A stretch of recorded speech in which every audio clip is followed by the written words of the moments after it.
Sitting here today with head women's basketball coach Cara Consuegra. Cara, it's been a while since we've done one of these videos, but it's midsummer, time to release the schedule. Let's first talk about the non-conference schedule. What are your thoughts on putting together this 12-game slate?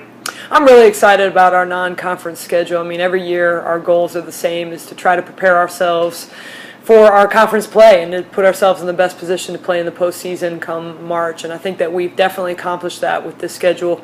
We're going to play 5 teams that were in a postseason tournament last year, so it's extremely challenging. 2 of those teams were in the NCAA tournament. South Carolina, we returned back to them.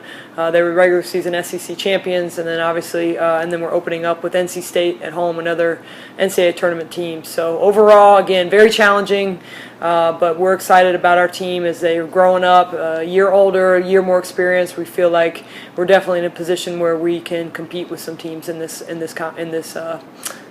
schedule. One of the major highlights of this non-conference schedule, one that will draw everybody's attention, is the trip to Cancun over Thanksgiving. Head down to Mexico.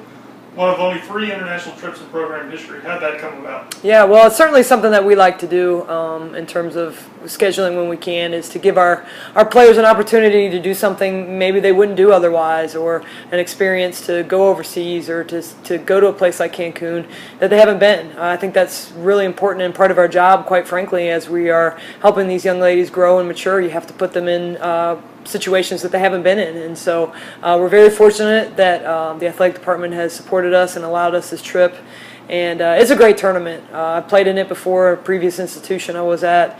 They run it really, really well. First class event, and it's the opportunity to play 3 games in a 2-for-1 tournament. So just all those things together just was a perfect combination for us.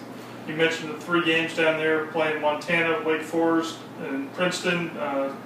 Exact order of those opponents will be determined at a later date, but another in-season tournament that you like to play, your 5th in 4 years, getting ready for postseason, what that means. Right, I think it's always important to play a tournament, at least one tournament if you can, in the non-conference, because as hard as you can try and practice to simulate what it feels like to play in tournament play, it's never quite the same. And so if we can put our team in a situation to feel that way early, we certainly like to do that. And I think, again, this is a great tournament because we get to play 3 games against very high-quality opponents. Wake Forest is going to be really good this year. Princeton has traditionally done really well in the Ivy League, and Montana is a great team as well. So I think we're going to be very, very challenged and have to be able to adapt quickly, learn a new team quickly, and it's going to help our coaching staff too, just with different combinations and learning our depth and our rotations. It's going to be a great opportunity for us. You mentioned Princeton and Montana. Those are 2 of the 5 postseason teams from a year ago that are on this year's schedule, in addition to North Carolina State, home opener here, first time they're coming into Holden. Well, first time ever to Holden, but first time to Charlotte since 1983. Then South Carolina on the road, and then go to Ball State. Putting together another tough schedule against those postseason teams. Absolutely, and like I kind of touched on before, it's really important for us to be able to play quality opponents in the non-conference. I don't think it does us any type of advantage to just play a cupcake type schedule and go into a conference play and not be tested. I want our players to be tested. I want them to face adversity. I want us to be in end game situations early, and you can only do that if you play high quality opponents. So we've tried to do that here.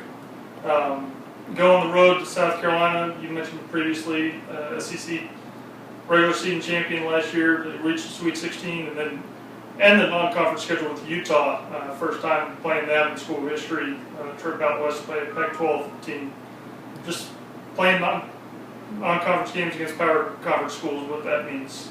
Yeah, I mean, we started this deal with South Carolina. Obviously, they played at our place last year, and we really played them very well for about 32 minutes of that game. And returning down there to finish out the contract, it's going to be a tough game, no doubt about that. But it's always great to play teams who are at the highest level. I mean, South Carolina is going to be a top 5 team this year, and so we're going to be able to be tested pretty quickly to find out what we're made of. And our first trip out to Utah, it'll be great for our kids. Again, putting them in a different situation, a place they've never been before, against a Pac-12 team. Teams that out there a lot of times play a little bit different style, more finesse.